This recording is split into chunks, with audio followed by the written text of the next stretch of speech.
কোনো শ্রেণীর 30 জন ছাত্রের বয়সের গড় 10.5 বছর এবং ওই 30 জন ও তাদের শিক্ষকের বয়সের গড় হচ্ছে 11 বছর। শিক্ষকের বয়স কত সেটা জানতে, তাহলে আমরা এখান থেকে লিখতে পারি যে ধরি শিক্ষকের বয়স x বছর, ধরি শিক্ষকের বয়স x বছর।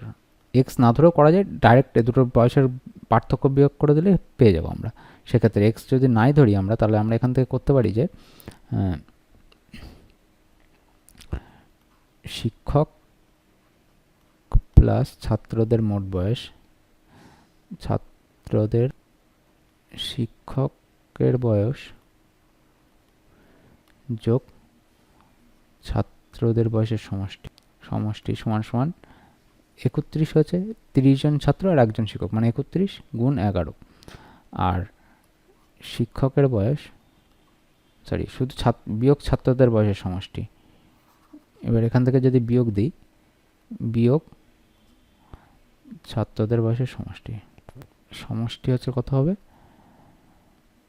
30 গুণ 10.5। তাহলে এবার যদি হিসাব করি আমরা এখান থেকে পেয়ে যাব, তাহলে এখানে 30 গুণ 11 মানে 1, 3 33 মানে 44, 341। আর এখানে পাবো হচ্ছে আমরা, এখানে 10 চলে এলো, দশমিক উঠে গেল, 0 0 কেটে গেল, 3 5 15, 315। তাহলে বিয়োগ দিলে পাবো হচ্ছে 5। ছাত্রদের বয়সের সমষ্টি, আর এদিকে ছাত্রদের বয়সের সমষ্টি কেটে গেল, শিক্ষকের বয়স পড়ে রয়েছে। তাহলে বিয়োগ দিলে এখানে পাবো হচ্ছে 11, 6 11, হাতে 1 1 2 2, 26 বছর।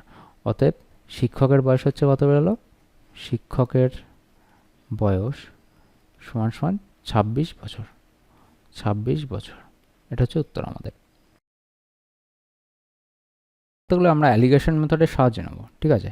অ্যালিগেশন মেথডটা কী আছে দেখো, যদি ধরে নিই শিক্ষকের বয়সে x, তাহলে আমরা এখান থেকে পাবো হচ্ছে 30 জন ছাত্র আর একজন শিক্ষক, তাহলে হচ্ছে এদের বয়সের গড় 10.5, এখানে x আর এখানে টোটাল বয়স 11।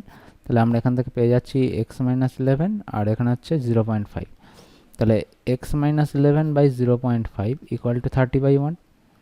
তাহলে এখান থেকে যদি আমরা ক্রস মাল্টিপ্লিকেশন করি, তাহলে x - 11 ইকুয়াল টু 15, তাহলে x ইকুয়াল টু হচ্ছে 26। তাহলে শিক্ষকের বয়স কত পেলাম, 26 বছর।